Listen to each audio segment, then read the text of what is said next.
Lesti Kejora akhirnya menjawab isu sang suami Rizky Bilar numpang hidup padanya. Rizky Bilar tak tinggal diam kala dituding numpang hidup pada Lesti Kejora. Bilar memberikan bantahan lewat sebuah instastory dengan memamerkan bukti transferan.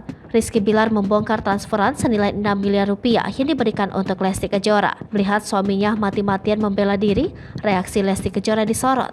Diketahui Rizky Bilar tampak memamerkan sebuah chat pribadi dengan Lesti Kejora yang terjadi sehari setelah lapor polisi atas KDRT. Dalam chat tersebut tampak Lesti Kejora meminta Rizky Bilar untuk profesional. Rizky Bilar tampak sengaja memamerkan chat mereka lantaran ingin membantah isu yang menyebut Lesti Kejora trauma. Pasalnya, saat kasus KDRT itu tengah hangat, Rizky Bilar memang disebut telah membanting dan mencekik Lesti Kejora. Untuk membantah kabar tersebut, Rizky Bilar mengunggah bukti chat dari Lesti Kejora sehari setelah membuat laporan polisi. Meski begitu, Lesti akhirnya buka suara secara singkat saat disinggung mengenai tudingan-tudingan miring yang dilayangkan oleh netizen pada suaminya.